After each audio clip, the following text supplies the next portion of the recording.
September 2024.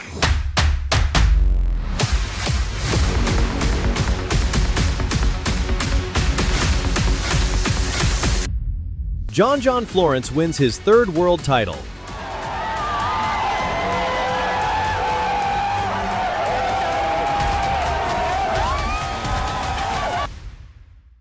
Six waves, that is all he needed. The highest single wave score in finals history. A 9.70 that silenced every doubter on earth. Especially a pipeline, more on the way from John. Slides in under the hood.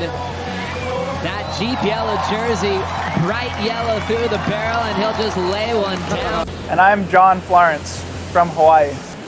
4 months later, the reigning world champion posted 8 words on Instagram. I have decided to focus on surfing in a different way. Then he disappeared.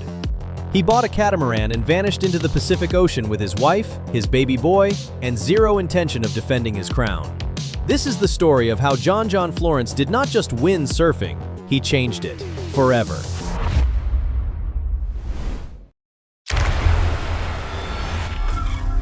It takes going back to back. It takes Hawaii, the North Shore, my backyard. On the North Shore of Oahu, the myths are real. October 18, 1992, John Alexander Florence was born in Honolulu and named John Alexander, but called John after JFK Jr., the boy who saluted his father's coffin. His mother Alex chose that name on purpose. That is a name that has strength, that has courage, and Alex Florence knew something about courage. At 16, this New Jersey girl told her parents she was moving to Hawaii. No plan, no money. She won a bikini contest at Huntington Beach to fund the trip, hitchhiked from the airport to the North Shore, and appeared as an extra in the 1987 surf film, North Shore. She was one of only 5 women brave enough to paddle out on the North Shore back then. This is where the John Florence story begins. Not with him, with a teenage girl from Jersey who decided that fear was not a good enough reason to stay home. When John's father fell into alcoholism and left, Alex raised 3 boys alone in a shack steps from Pipeline. She took in boarders to pay rent. Dinner was sometimes cereal. She earned a college degree through night classes, using student loans to keep her boys alive. The Pipeline house happened because a 6-year-old and his mom walked up to a stranger's door and asked if they could live there. The owner said yes. A month later, they moved in. Kelly Slater lived next door. John stood on a surfboard at 6 months old. By 5, he was paddling out at Pipeline. At 7, big wave legend Herbie Fletcher was tow surfing him into bombs at outer reefs. Kelly Slater watched this kid grow up through the fence and made one prediction. John is going to know the waves on North Shore like no one we have ever seen before. In November 2005, at 13 years old, standing 4'11" and weighing 85 pounds, he became the youngest surfer ever to compete in the Vans Triple Crown. The waves were 10 to 12 feet. He outscored Shane Dorian, a pro 20 years older. The prophecy was already coming true. By 19, Florence became the youngest winner of the Vans World Cup. By 20, he had beaten Gabriel Medina for Rookie of the Year. But 2016 was the year that changed everything. February 2016, the Eddie Aikau ran for the first time in 7 years. The waves were 50 to 60 feet, the biggest in the event's history. 25,000 people packed the beach. Florence won it. He was 23 years old. 8 months later in Portugal, he won his first world title with a massive alley-oop, scoring 9.50. First Hawaiian men's world champion since Andy Irons in 2004. He is still the only surfer in history to win the Eddie and a world title in the same season. In 2017, he won it again, back-to-back, Pipeline. John Florence was not just winning, he was rewriting the rules. But here is what most people do not know. While other pros chased points, Florence was turning surfing into cinema. In 2015, he released View from a Blue Moon, the first surf film shot entirely in 4K. $2 million budget, 6 helicopters, an original song by Jack Johnson, narrated by John C. Reilly. It premiered in 7 countries simultaneously and became the top-grossing action sports film in history in its opening week. Before this film, surf movies were grainy passion projects shot by friends with handycams. After it, helicopter angles, cinematic cameras, and sky-high budgets became the new standard. Every surf film made since lives in its shadow. Florence had not just made a movie, he had changed what surf filmmaking could be. He proved that surfing was not just a sport, it was art, and the world was finally ready to see it that way. Then he did the same thing to the business of surfing. In 2013, Florence signed the biggest contract in surfing history, over $30 million with Hurley, backed by Nike. By 2017, he was the highest-paid surfer alive. Then Nike sold Hurley. The new owners gutted the brand, dropped legends, slashed contracts. Florence was owed millions. He walked away from all of it. Instead of signing with another corporate giant, he built his own brand. Florence Marine X partnered with the original Hurley founder, Bob Hurley. His brothers Nathan and Ivan both joined. No corporate overlords, no compromises, just a family building something real. Even his brother Nathan Florence followed this blueprint, becoming the most watched surfer on YouTube.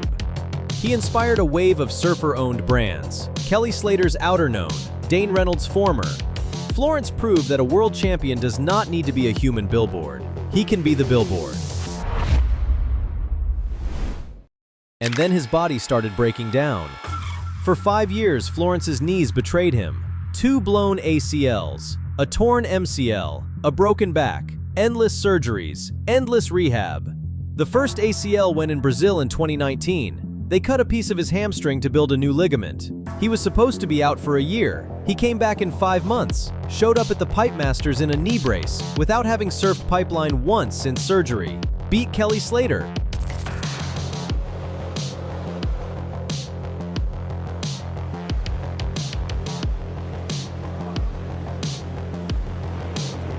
The second ACL tore in 2021, his other knee this time. 2.5 months before surfing's Olympic debut, he went to Tokyo anyway. But the real damage was not physical, it was mental. After finishing 8th in 2023, he hit rock bottom.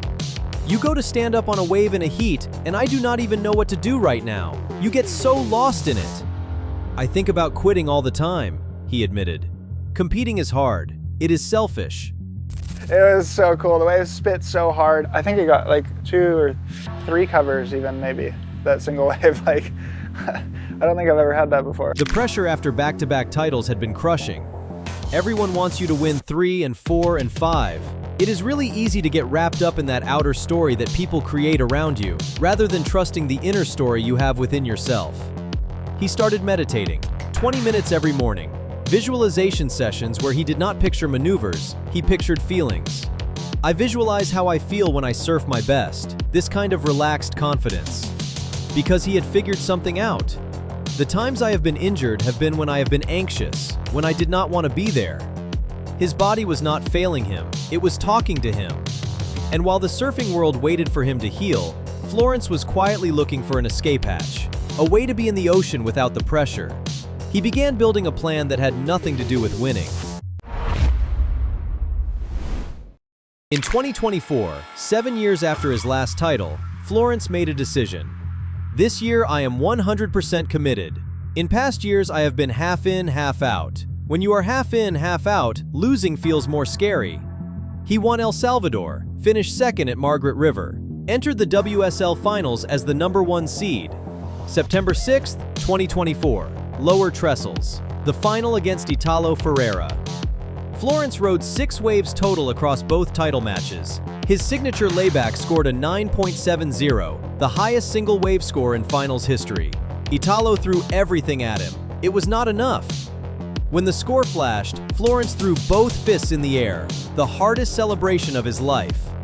The last 7 years have been so tough, so many injuries, just fighting back to be in this position. 3 world titles, the same club as Tom Curran, Andy Irons, Mick Fanning, Gabriel Medina.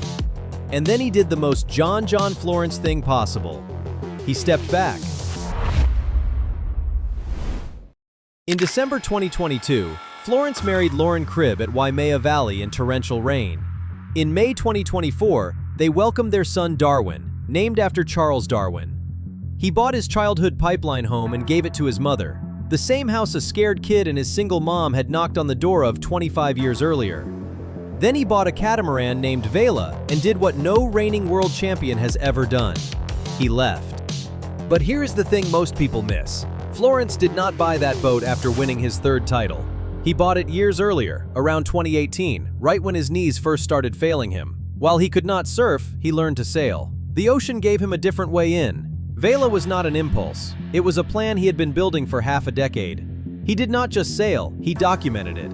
His Vela series became a YouTube hit, proving he could captivate the world without a jersey.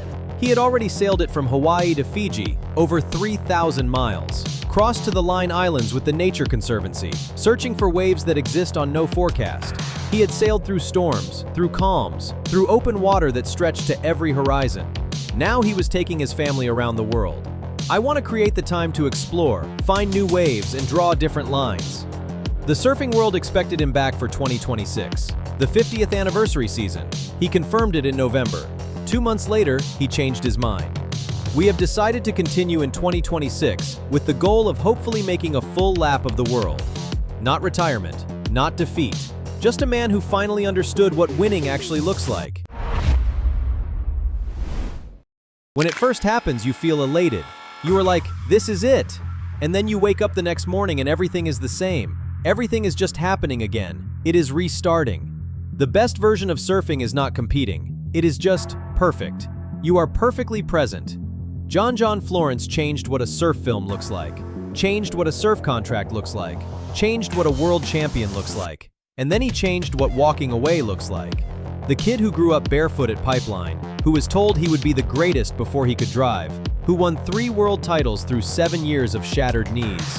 He finally figured out what surfing is actually about. It is not the jersey. It is not the trophy. It is not even the wave. It is the moment before you drop in. The moment Kelly Slater saw in a 6-year-old kid next door. The moment Alex Florence understood when she left New Jersey at 16 with nothing but a dream. Right now, somewhere on the Pacific, the greatest surfer of his generation is sailing toward the horizon with his wife and baby boy. No tour, no title defense, no regrets. And that is how John Florence changed surfing forever.